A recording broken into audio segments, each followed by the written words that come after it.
Buenos días, queridos hermanos. Somos todos, aunque no lo sepamos, la respuesta de Dios a la oración de alguien. Es lo que somos. La respuesta de Dios a la oración de alguien. Alguien oró por nosotros, a veces lo sabemos, otras veces no lo sabíamos. Yo de niño y hasta la adolescencia crecí en los bosques, en la ciudadela de los bosques. Y aun cuando no era malcriado, pero era travieso como muchos aquí que todavía conservan la cara de traviesos. Y tocábamos los timbres, salíamos corriendo, cosas que hace un niño sano, ¿no? Eso, travesura hace un niño sano. En una de esas casas vivía una familia, una hermana que iba al Templo Metropolitano Alianza, la hermana Fanny. Y cuando me convertí, muchos años después, me acordaba de ella y le pedía perdón. Y como suelen ser algunas personas que ya nos quieren y nos aman, me dicen, no, mijito, usted nunca lo hizo. Y yo recuerdo que sí, que lo hacíamos. Y me gusta pensar que cuando le hacía pasar un mal rato, cuando tocábamos el timbre o la puerta y esas cosas, y ella salía a abrir y no veía a nadie, en lugar de maldecir o insultar, hacía lo que un hombre, una mujer de Dios hace cuando le fastidian la existencia, ¿verdad? O lo que debe hacer en todo caso. Quiero pensar que sabía y que la molestia que pudo haber sentido de dejar de, no sé, cocinar, lavar, barrer, llevaba cautivo todo pensamiento a la obediencia de Cristo Jesús y pues oraba por esos niños, porque éramos varios, oraba por nosotros. Me gusta pensar que es más o menos así. Somos la respuesta de Dios a la oración de alguien. Y bueno, años después de esa infancia, cuando me convertí al Evangelio y me enamoré y me casé, regresamos eventualmente a Puerto Viejo a servir. Lo he contado otras veces. Jimena, mi esposa, contaba que nos encontramos alguna vez al hermano Alberto ahí lavando el carro en una lavadora de coches. Y el hermano Alberto, así como siempre, debió tener, no sé, 45 años en ese tiempo.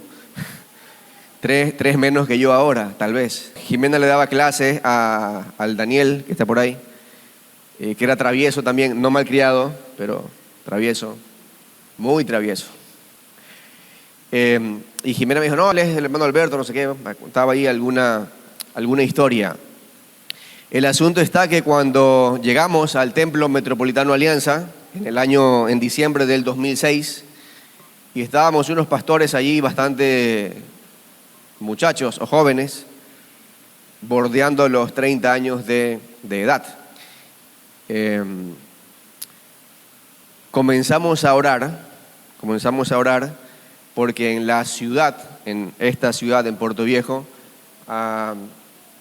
queríamos ver otras iglesias crecer, madurar, servir, alcanzar a otros. Y orábamos por eso. Y era una oración de alguna manera contraria a lo que había sido sembrado en nosotros. Cuando una iglesia va creciendo y va creciendo, suele querer crecer más y más y más. Y está bien, pero la oración nuestra, entre otras oraciones, ¿no? Orábamos que en la universidad técnica, que era la que había, estaba la laica también, pero oramos por la técnica en particular, que haya ahí profesores cristianos, hombres y mujeres de Dios que enseñando, porque no había. Y orábamos. Y la convicción nuestra era que debemos de orar por esas cosas porque eventualmente Dios las va a hacer. Él las va a hacer aunque yo no se las pida. Son cosas que Dios va a hacer aunque yo no se las pida. Pero ¿cómo se siente uno cuando está orando por algo y luego ocurre, cuando sucede? Se siente distinto o diferente. Nos pasó eso y orábamos también por nuevas iglesias en la ciudad. Clamábamos a Dios por eso. Cuando pedíamos y orábamos y orábamos y orábamos y orábamos, en una de esas mañanas o tardes, una hermana de la iglesia le pidió al hermano Alberto, que era como la mayoría en la iglesia, era un miembro de la iglesia, no era ni diácono, ni pastor, ni nada, era ni líder de los matrimonios tampoco, como Daniel y Catherine ahora, era un hermano de la iglesia que servía. Y le pidió que vaya a visitar a unos amigos, a un familiar, y esos familiares eran Franklin y Yadira, ¿no? Franklin había decidido creer que el Señor le había sanado de su enfermedad, como efectivamente sucedió. Contrario a lo que él veía, si lo hubiera visto a Franklin hace como 14 años, eso es un poco más viejo que los 12 que cumple la iglesia, que de paso, entre paréntesis, son 12 años de la iglesia, no del templo, de esto, ¿no? De esto son 11, del edificio son 11, de la gente, de que es la iglesia o el templo espiritual, ese son 12, son 12. 12 de la gente, 11 del edificio, ¿sí? 26 de febrero es los 11 años del edificio, así que de alguna manera ahí 2 por 1. Entonces, por allí el hermano Alberto estuvo en la casa y se les ocurrió una reunión en casa. Ahí en esa reunión, que empezó una vez a la semana, bueno, que realmente fue un cumpleaños, y luego la gente quería reunirse más, y pues otra semana, y luego 2 días en la semana, eso se convirtió en lo que antes todavía se llama una célula, que es una reunión en una casa, sencillamente así. Reuniones que comenzaban el martes a las 9 de la noche y terminaban el miércoles como a la 1 o 2 de la mañana, siempre. Y la reunión del jueves comenzaba el jueves 9 de la noche por allí y terminaba el viernes también 1 de la mañana. Así eran las reuniones. No comenzaban puntuales y no se sabía la hora de que se terminaba. La gente se podía ir cuando quisiera, a la hora que quisiera irse. Se comía también, es cierto, eso es verdad. Se cantaba al Señor, se oraba mucho. Yo decía el otro día que la reunión nuestra de asamblea era una reunión aburrida y es cierto, fue aburrida, necesaria. Hay que venir a los hermanos bautizados, los miembros, hay que ir una vez al año, hay que venir. Usted y yo hacemos otras cosas aburridas y estas hay que hacerlo también, que es una vez al año. En algún momento parecía que esa reunión era aburrida, digo entre comillas, porque se oraba mucho. Se hacía algo que todos los manuales dicen que nunca hay que hacer. Y es que mientras se estaba cantando el Señor se pasaba un cuadernito, así un cuaderno ahí, le entregan un cuaderno, usted agarra el cuaderno y anota sus peticiones de oración. Y la gente escribía 3, 4, 5. Y el cuaderno seguía dando vueltas. Y el que le tocaba predicar ese día, después de que terminaba de predicar, le pasaba en el cuaderno ese y a orar. Y a orar por cada cosa. Y la gente se quedaba ahí. O sea, la gente se quedaba. Cuando yo contaba a algunos amigos lo que pasaba, me decían, no te puedo creer, hermano. Yo, así es. O sea, yo no lo haría, pero me toca porque predico, me ponen el cuaderno ahí y la gente espera que estemos orando por eso. Como Vanessa, mi vecina, acaba de decirme que la hermana Narcisa pide que estemos orando por la construcción de la iglesia donde ella está, con su hermano, con José y otra gente más. Narcisa es la mamá de Kevin, ¿se acuerdan? Kevin Morán, que también canta. Bueno, Kevin está en Guayaquil con su esposa, pero Narcisa están aquí en la Vía Manta, en Loma de los Vientos, allí. Lo que nosotros decimos plantando una iglesia o sembrando una iglesia, una comunidad, porque hay que ir, hay que moverse, es mucho mejor así. Bueno, la iglesia nace allí, nace realmente en la sala de una casa que se abre para compartir o predicar el evangelio. Eso pasa sin que nosotros sepamos nada de la familia, solo orábamos por nuevas iglesias en la ciudad. Esas reuniones se hicieron eventualmente muy grandes. El hermano Alberto también llegó a formar parte del cuerpo de diáconos de la iglesia y luego a liderar los matrimonios en el templo metropolitano.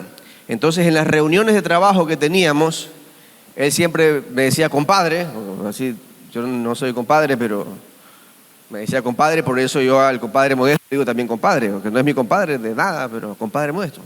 Entonces me decía, compadre, no, usted es que tiene que ir. Y yo decía, no, porque no, eso es allá de los ricos, los esquemas mentales que uno tiene, ¿no? Además, entre otras cosas, porque habíamos tratado de hacer algo y no había funcionado. Nuestros hijos, cuando regresamos de Guayaquil, entraron a estudiar aquí al Jean Piaget. Ahí estaban los tres hijos nuestros y, no sé, éramos muy jóvenes, tal vez Jimena y yo, y no pudimos hacer amistad prácticamente con nadie, o sea, empatar. Así que sacamos a nuestros hijos de allí y los matriculamos en una escuela pública atrás de la casa, sin piscina, porque pensamos que el Señor nos iba a llevar a otro lado, ¿no? Quizás al Florón, al San Pablo, no sé, queríamos en verdad prepararnos, porque la disposición nuestra era ir a donde el Señor nos lleve, ir a donde el Señor nos lleve. Ustedes saben que yo bromeo con Europa y esas cosas, como cualquiera, ¿no? Donde el Señor me quiere llevar, pero en verdad habíamos pensado en que tal vez nos llevaba por allá, pero el hermano Alberto insistía, no, compadre, usted es para ese lado, así que le preguntamos a los demás y todos los del equipo de liderazgo, que era un equipo grande, muy, muy, muy grande, todos, sin excepción, dijeron, sí, tú debes ir. Yo hasta el día de hoy me pregunto si se querían deshacer de mí o... Porque todos dijeron, sí, tú eres el que debes ir. Siempre me han dicho que me quieren, a pesar de cómo soy, pero siempre han dicho que me quieren, me estiman, me aprecian, todo lo demás. Entonces quiero creer que era parte del plan del Señor. Así, para la iglesia madre también, para el templo metropolitano, era la primera experiencia de tener una iglesia hija en la misma ciudad y fue difícil, realmente fue difícil, porque la pregunta era ¿cómo vamos a abrir esa iglesia? Y la propuesta nuestra era por desmembramiento, como habían pasado en otras ciudades. Habíamos viajado, investigado, averiguado, preguntado, y en Quito, las iglesias de esta denominación se habían multiplicado por desmembramiento. Es decir, hay una iglesia que tiene 500 miembros, entonces 100 salen y fundan una nueva iglesia. Entonces con 100 personas, pues se puede, más o menos. Y con apoyo económico y esas cosas. Pero los hermanos no estaban muy dispuestos a decir, se van a ir de aquí con...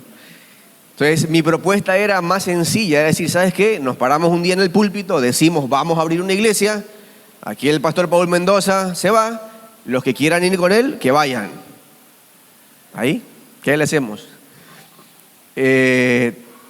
Cosa curiosa y extraña porque el liderazgo, los hermanos dijeron, no, pastor, porque después todo el mundo se va con usted. Me tienen fe.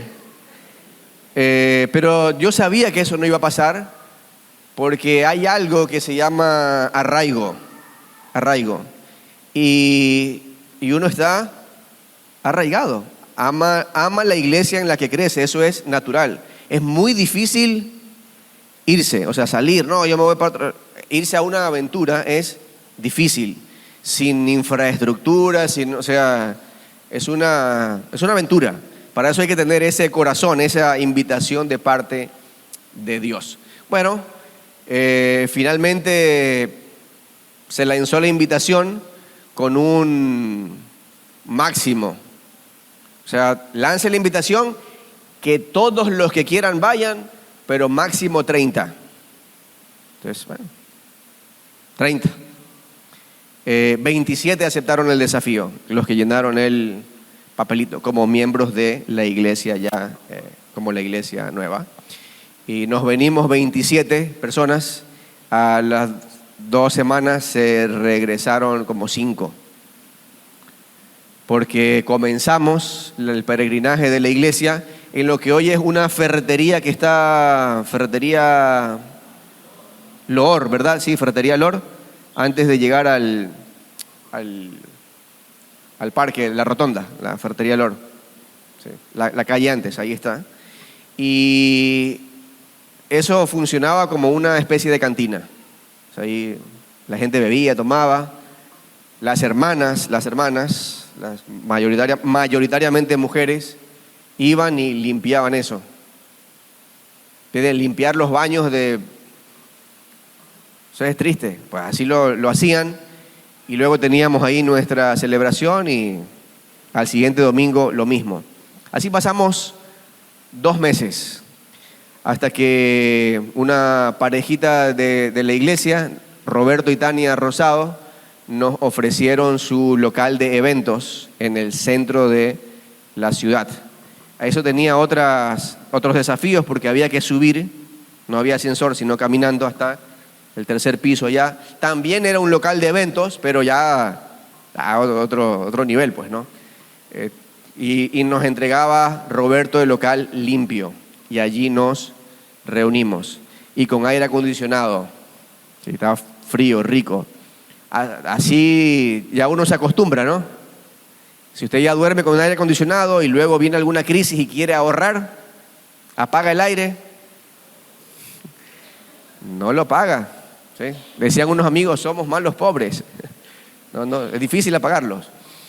Allí estuvimos 7 meses en ese lugar, hasta que pudimos reunirnos aquí, pero en la parte de abajo, el mes de octubre del año 2014, el mismo 2014, en la parte de abajo, hasta febrero del 2025 que comenzamos acá. Yo quiero mostrar, si Freddy tenía ahí unas fotos que quería ver, si me ayuda Freddy. Bueno, ahí está, ahí hay más de 27, ¿no? Porque 27 se cuentan los miembros, o sea, los miembros bautizados. Entonces, por ejemplo, Daniel Cedeño, que está por allí, ese no cuenta.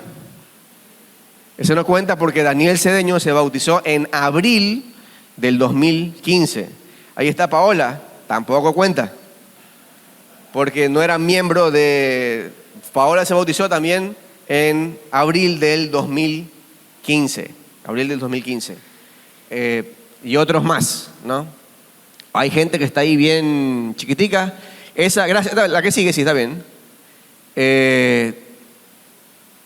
Ninguno de ellos está.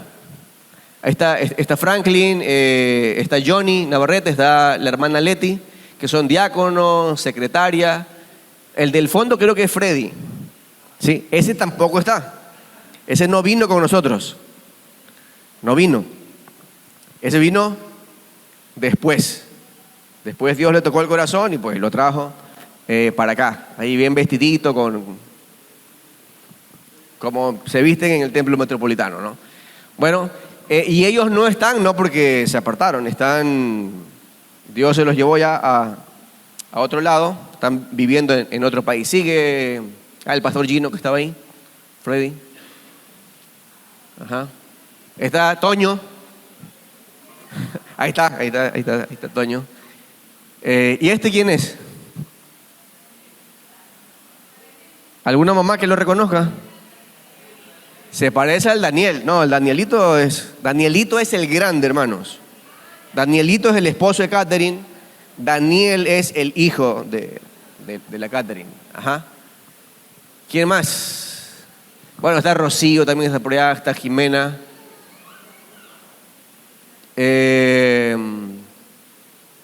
Está Tomás, de los que yo reconozco, ¿no? Los chicos. Quizás Lucas atrás.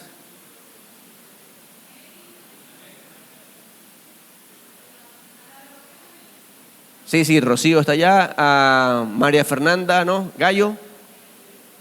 Sí, que ya no están. Bueno. Guacho y Yesenia. Aquí están, ahí están. Ok, bueno. Una más, creo que era la última que estaba por ahí. ¿Reconocen a alguien por aquí? Bueno, aquí está Olguita, Melisa, está la Meli, que pasa ahí siempre abrazada con un muchacho. Todos. Luis José, ¿lo ves? Bueno, ya está el Daniel, el Alberto Iván, si lo ubican. Bueno, estos eran los jóvenes. Y eso hace rato ya, como 10 años atrás. Gracias, Freddy. Bueno, hay fotos, lo que querramos. Eso es un pedacito nada más de la historia. Lo que yo quiero desafiarles en esta mañana, queridos hermanos, no son los inicios. Y de hecho de que gente que la que está ahí permanece todavía es para dar gracias. Gente que la que estaba ahí fue a vivir o a servir a otro lado, también es para darle gracias. Pero también hay gente que está allí y que ya no está. O sea, ya no está conectado con Dios. Eso no es sorpresa. O sea, eso no es sorpresa. ¿Entristece? Sí, de una manera sí. Uno se siente triste. Yo quiero ver a mis hijos ahí chiquitos, medianos, grandes y mucho más grandes. O hasta los nietos también. Pero,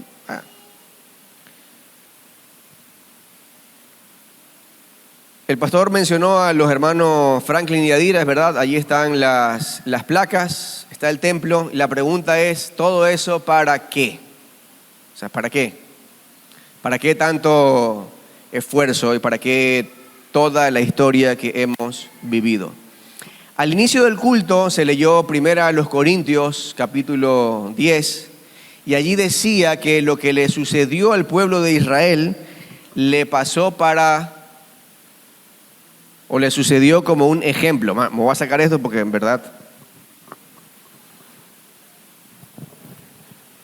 me va a pasar como el pastor Paul Candela del Templo Metropolitano. Si no lo han visto, él suda bastante, el Candela. Que manda un saludo de paso. Hemos publicado en los estados de los 12 años y pues saludo de parte del Templo Metropolitano Alianza. La historia de Israel está puesta allí, dice Pablo, como ejemplo. Es decir, uno mira hacia atrás para que vea lo que les pasó y extraer lecciones de ellos. Mira hacia atrás y extrae lecciones de ellos para que no nos pase lo que les pasó a ellos. Ahora, la historia de ese pueblo es extensa. Entonces podríamos pensar en Abraham o en Moisés o en David. ¿En qué parte? O sea, hay un montón de información allí para sacar lecciones para nuestra vida. Por eso siempre estamos animando a leer las Escrituras para extraer lecciones para nuestra vida hoy. Algunas de esas lecciones, cuando uno lee, las agarra rapidísimo. O sea, muy fácil. Otras son un poquito más complicadas. Vamos a leer en el libro del profeta Jeremías, el capítulo 7, pero para esta vez, Elenita sí trajo su Reina Valera del 60 y le voy a pedir a Freddy que me las pongas en la Reina Valera del 60, por favor. Gracias. Este es un lenguaje antiguo que ya casi nadie habla, salvo en algunas iglesias. Jeremías capítulo 7. Ahora, pensemos en esto. La historia del pueblo de Israel es muy grande y uno puede ir caminando por esa historia y extrayendo información de allí para que me ayude en mi vida. Ahí va más o menos. Y lo que pasa en el tiempo de Jeremías es ya al final de cuando el pueblo de Israel va a dejar de ser un reino. Han sido un reino más o menos por ahí, cerca de los 500 años, que es mucho tiempo. ¿Sí o no? Los europeos, ¿cuántos años llevamos viviendo aquí en este continente? O sea, los europeos, pues ¿cuántos años llevamos?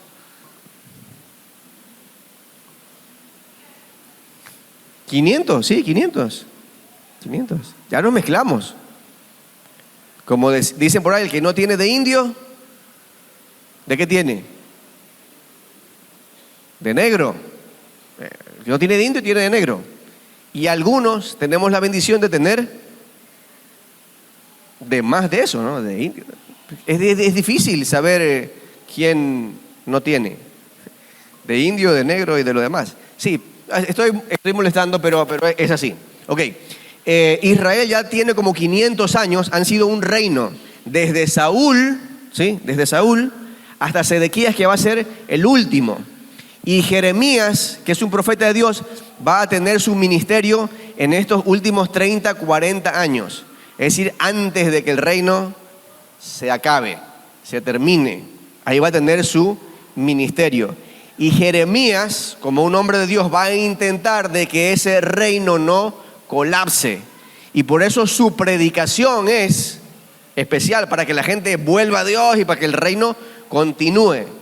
Porque ¿quién quiere que su reino colapse? No lo quería Jeremías. Entonces, tenga en cuenta eso. Jeremías capítulo 7 dice: palabra de Jehová que vino a Jeremías diciendo. Yo voy a mirar acá. Ponte a la puerta de la casa de Jehová, o sea, el templo que tienen ahí, y proclama allí esta palabra y di: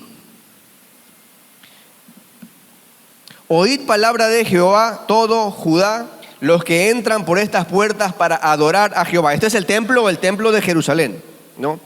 No es de este templo, por si acaso. Pero, verso 3, así ha dicho Jehová de los ejércitos, Dios de Israel: mejorad vuestros caminos y vuestras obras, y los haré morar o vivir en este lugar. No se fíen en palabras de mentira diciendo: templo de Jehová, templo de Jehová, templo de Jehová es este.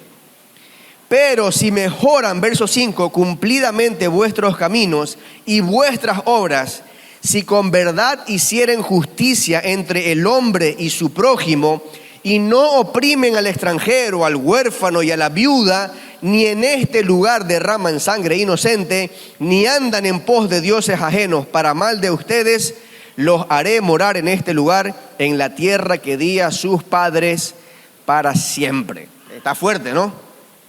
Fuerte. Hay gente que vive como le da la gana y luego dicen: nadie nos va a destruir porque aquí está el templo del Señor. Esa era su mentalidad. Si el templo está, no importa cómo vivamos, Dios nos va a proteger de cualquier mal. Y ahí entra Jeremías con su proclamación. Verso 8. He aquí, ustedes confían en palabras de mentira que no aprovechan. Verso 9. ¿Qué es lo que hacía la gente? Hurtando, matando, adulterando, jurando en falso e incensando a Baal y andando tras dioses extraños que no conocieron. Verso 10. Vendrán y se pondrán delante de mí en esta casa sobre la cual es invocado mi nombre y dirán: librados somos para seguir haciendo todas estas abominaciones. Verso 11. Es cueva de ladrones delante de vuestros ojos esta casa sobre la cual es invocado mi nombre. He aquí que también yo lo veo, dice Jehová. Vayan ahora a mi lugar en Silo, esta es una región por allí, donde hice morar mi nombre al principio, y vean lo que hice por la maldad de mi pueblo Israel. 13. Ahora pues, por cuanto ustedes han hecho todas estas obras, dice Jehová, y aunque les hablé desde temprano y sin cesar, no oísteis, y los llamé y no respondieron. Tremendo. Los llamé desde temprano, ustedes no escucharon, les insistí temprano y sin cesar, y no respondieron. Puede pensar en esa imagen de Dios casi como un mendigo,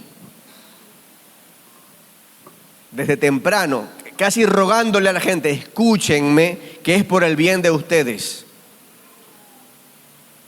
El Dios todopoderoso y soberano, que no necesita de nada ni de nadie, diciéndole a su pueblo: oye, te he estado hablando desde temprano y sin cesar, ustedes no me quieren escuchar. Dios sigue siendo igual. Y hoy estoy completamente seguro que mucho más que antes. Cuando no teníamos teléfonos inteligentes, antes de los teléfonos inteligentes, existía la radio. Yo no sé quién escucha radio. Hay 1, 2, 5 por ahí. Ya están en generación en extinción, porque eso, yo prendo el carro, se enciende la radio y lo primero que hago es apagarla, porque no quiero escuchar la música que alguien más me pone, quiero escuchar la música mía. Pero la radio, ¿no? Primero la radio antes que la televisión. Bueno, el Evangelio llegó a las radios o las buenas nuevas, no solo con radios cristianas de programación completa, sino en muchas otras radios habían momentos donde ¿quién creemos nosotros que movió los corazones para que se invente la radio, para que luego el mensaje del Evangelio llegue hasta los lugares más refundidos de la tierra, donde una persona caminando no podía entrar, las ondas de radio llegaban? Ese es Dios, así, diciendo: yo he estado esforzándome, he estado haciendo de todo desde temprano para que me escuchen, y el reclamo del pueblo: y si ustedes no han querido oírme. Los llamé y no me respondieron. Verso 14, seguimos.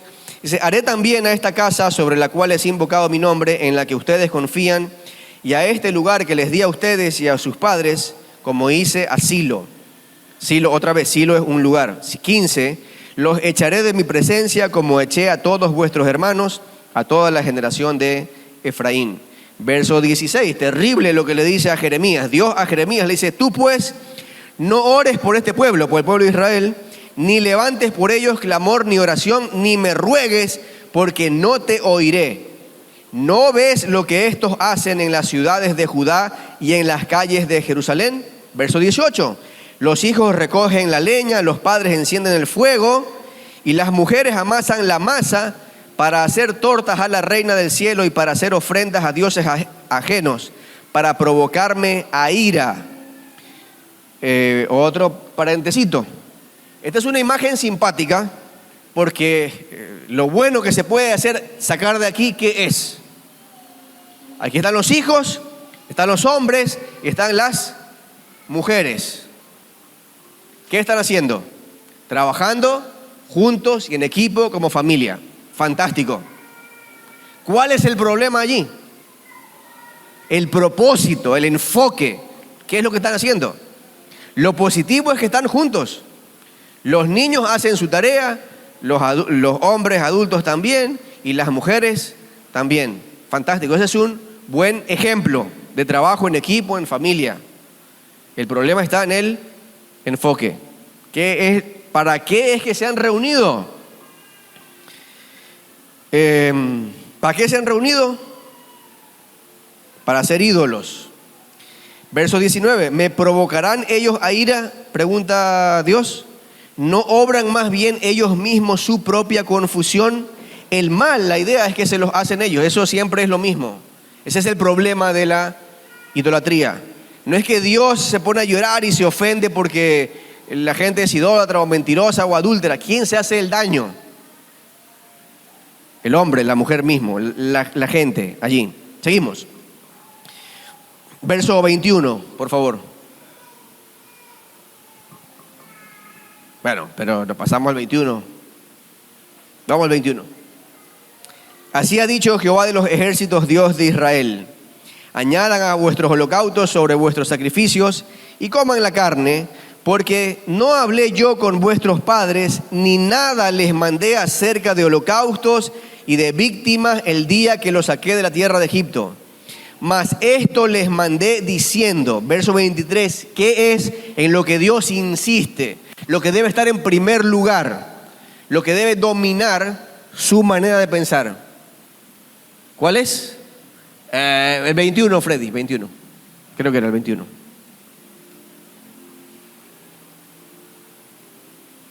No, perdón, 23, gracias. Sorry, 23. Sí, ahí está. ¿Qué es lo que el Señor mandó? Lo que debe estar en primer lugar. Esto les mandé diciendo, escuchen mi voz. Ese debe estar en primer lugar, porque si hay alguien a quien hay que prestarle atención, eso es lo que Dios dice. Y en serio lo decimos, queridos hermanos. El mensaje del domingo es el mensaje del domingo, pero no puede el mensaje del domingo, aun cuando sea palabra de Dios, la escritura, lo que prediquemos, sustituir lo que Dios le quiere y le anhela decir a usted. Lo que leíamos en versos anteriores, ¿desde cuándo? Dice, desde temprano en la mañana, haciendo pausas cada cuánto. No, dice, desde temprano en la mañana y sin cesar, y los llamé. ¿Lo ve? Entonces, antes que querer hacer algo por Dios, para Dios, no sé, cualquier otra cosa, tenemos que tener metido y encendido en el corazón, así, ardiéndonos, Dios quiere decirnos algo.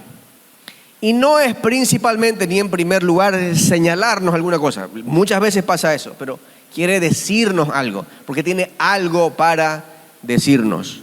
Yo no sé si a usted le pasa, a mí me pasa.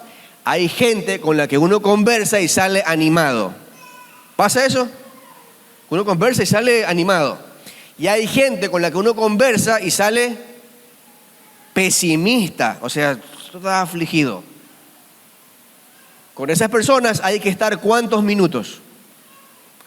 Lo menos posible. Pero no, yo soy fuerte. No, lo menos posible. Y con Dios, si yo abro las Escrituras y soy reprendido, porque aquí hemos leído algunas cosas, ¿no?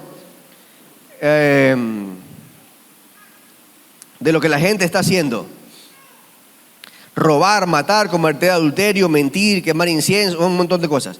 Uno lee eso y puedo sentirme señalado. Pero el que me está señalando es la persona que me ama.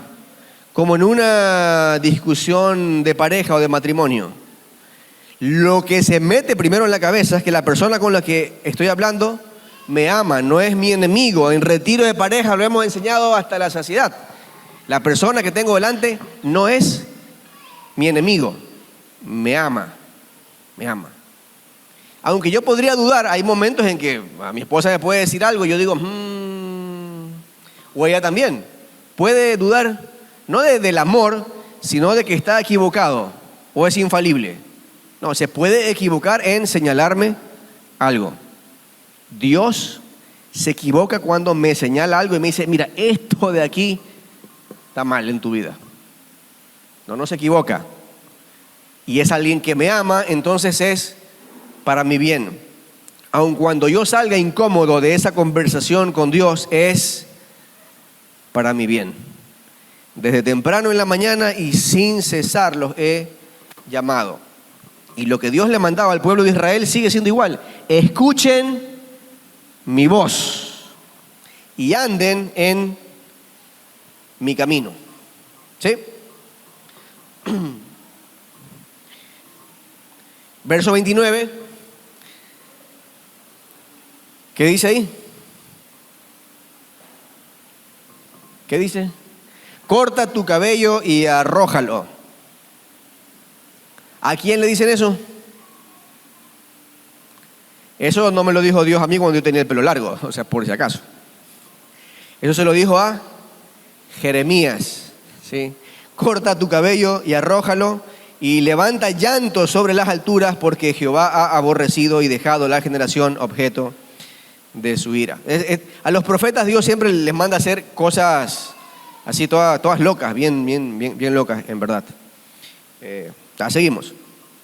Verso 30, porque los hijos de Judá han hecho lo malo ante mis ojos, dice Jehová.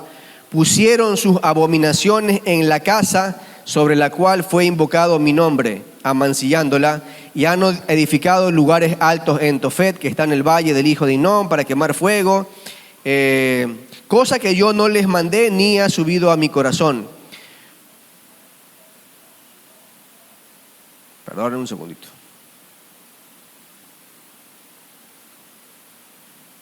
No sé por qué me salté hasta allá, sorry. Sí, gracias. 24, y no oyeron ni inclinaron su oído, antes caminaron cuando tenían que decidir por dónde ir. ¿Qué hicieron? Caminaron en sus propios consejos. Eso es grave. Caminaron en sus propios consejos, en la dureza de su corazón malvado. ¿Y para dónde fueron? ¡Qué brutos! ¿Verdad? ¡Qué brutos! Fueron hacia atrás en vez de ir hacia adelante. ¿Le pasó alguna vez? Sí, no, a veces uno hacia atrás y no hacia adelante. Solo que estos fueron constantemente y permanentemente hacia atrás y no hacia adelante, siguiendo los consejos de su propio corazón. El asunto está en que siempre terminamos escuchando a alguien más. Siempre. Adán y Eva, a la serpiente. Entre Dios y la serpiente eligieron la serpiente. Y así siguen. Caín también escuchó a alguien más. ¿A quién? ¿Ah? Bueno, sí, decidió hacer lo que sentía. Dios le habló a Caín, también le habló. Y entre la voz de Dios y lo que Caín sentía, escogió lo que él sentía, su pasión, lo que termina matando al hermano. Queridos hermanos, eso no se termina, es una lucha para siempre. Con vergüenza y pena, ya lo conté y se los vuelvo a decir. Alguna ocasión que estábamos con los Dávila, con Freddy, Florimar, mi esposo y yo habíamos salido a compartir un momento juntos, a cenar. Y hay unas motos ahí que hacían bulla, pero una cosa grosera realmente. Y así como Caín, bueno, no salía a matar al motociclista que estaba ahí, pero el Freddy tuvo que agarrarme. En ese momento, entre el sensato juicio, todo lo demás, escogí el deseo del corazón. Pasa, esta es una lucha hasta el día en que el Señor venga o nos morimos. El pueblo de Israel allí decidió caminar en sus propios consejos, en la dureza de su corazón. Si ve por qué está la historia ahí, para darnos ejemplos sin meternos mucho, uno la capta, que es posible. Fueron hacia atrás y no hacia adelante. Verso 25, desde el día en que vuestros padres salieron de la tierra de Egipto hasta hoy, yo les envié todos los profetas, mis siervos, enviándolos desde temprano y sin cesar. Otra vez, la intención de Dios nunca los dejó solo. Y para nosotros en el siglo XXI, querido, o sea, ¿quién no abre la red social que siga? Los viejitos usando Facebook, le salen mensajes cristianos. Cuando ve por ahí alguien, los viejitos usan Facebook, los jóvenes usan Instagram. Okay. En Instagram sale alguien, manda algún mensaje cristiano. Sí. La gente que ve estados, Freddy y yo no vemos estados de WhatsApp. A veces subo, pero yo no veo nunca. pero hay gente que ve, o sea, lo ve. ¿Y hay mensajes cristianos ahí? La gente pone, por supuesto que pone. Y los que escuchan radio también. Y si no, pasa por algún lado y ve allí un versículo. Es Dios, si ves, desde temprano, insistiendo, escuchen mi voz. Escuchen mi voz, desde temprano y sin cesar. Y el último verso, el 26. ¿Pero qué hizo el pueblo? No me oyeron ni inclinaron su oído, sino que endurecieron su cerviz. ¿Cuál es la cerviz? Terco, ¿no? Terco. Endurecieron su cerviz e hicieron, ¿cómo hicieron? Peor que sus padres. Aquí consejo para los que son hijos. Ustedes tienen allí sus papás. Para todos los que son hijos, tienen sus papás. Y los papás han dicho y hecho un montón de cosas mal. ¿Cierto o falso? Yo quería en esta mañana darle papel así a los hijos para que escriban todas las cosas que los papás han hecho mal. Pero dije, ¿y después cómo me llevo ese montón de papeles? ¿O qué hago? Los papás han hecho un montón de cosas mal.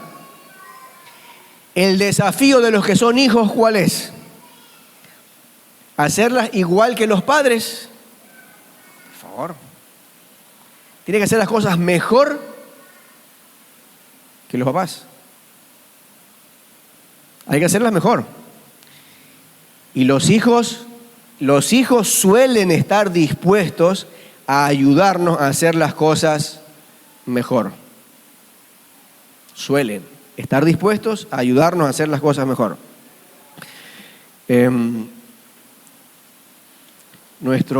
Ayer estaba haciendo una labor en la casa, en el baño de nuestros hijos y en nuestro baño. Estaba con el taladro ahí.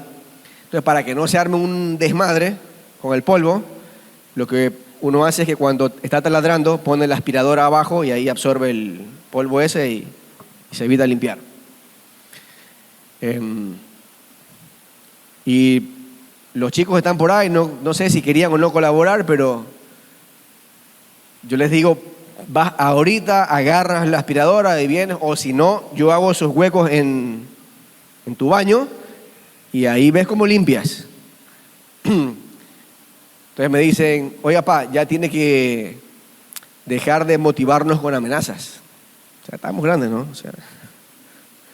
O sea, usar otro método, en todo caso. No sea. Y es verdad, me quedé pensando, pues el asunto está en que no reaccionan a la primera, entonces toca la amenaza hasta que encuentre otro método mejor, que puede haberlo. No digo que no pueda haberlo, puede haberlo.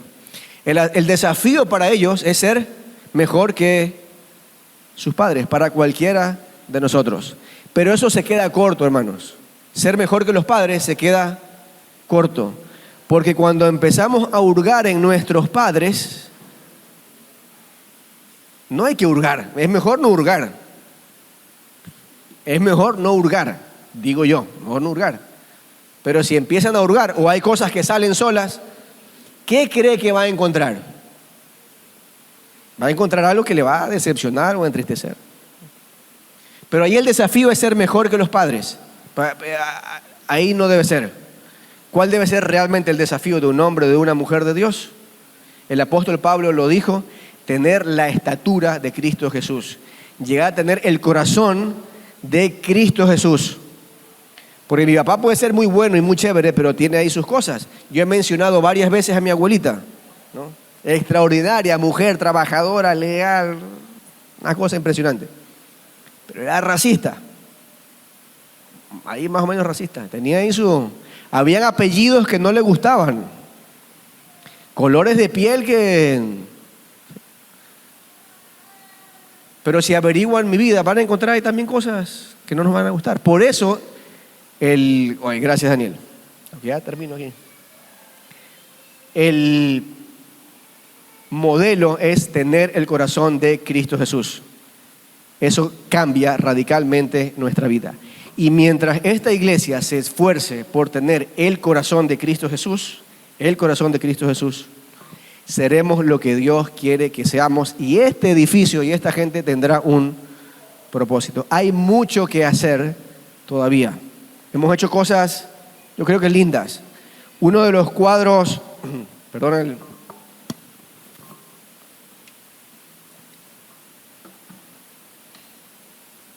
cuando nuestros hermanos venezolanos comenzaron a llegar a la ciudad y algunos llegaron a esta iglesia, allá atrás estaban Manuel, Irasmel y otros amigos, y con amor les recibimos. Es con ese mismo corazón que tenemos que recibir a todo aquel de los que están ahí y ya no están más. Amén. Oremos, hermanos. Padre Dios, gracias, Señor, esta mañana, este tiempo, recordar la historia. Y en el nombre de Cristo Jesús, como iglesia, Señor, nos comprometemos. Al recordar estos 12 años, nos comprometemos a escuchar tu voz por sobre las otras voces, a escuchar tu voz por sobre la voz de un amigo, de un familiar. Nos comprometemos a escuchar tu voz por sobre la voz de las redes sociales. E incluso, Señor, nos comprometemos a escuchar tu voz por sobre la voz de los que en algún momento hablan en nombre de la ciencia, de la tradición. Nos comprometemos a escuchar tu voz por sobre la voz de la religión o de la tradición, tu voz, tu palabra. Y en especial nos comprometemos a mirar y escuchar y aprender de tu palabra, tu voz encarnada, nuestro Señor y Salvador Cristo Jesús. Gracias, Padre. Todo honor y gloria a ti, en el nombre de Cristo Jesús. Amén y amén.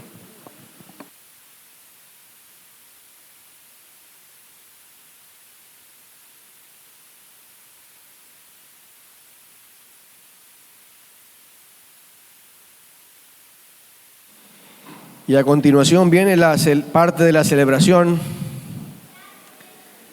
el pastel, la parrillada está afuera, parece.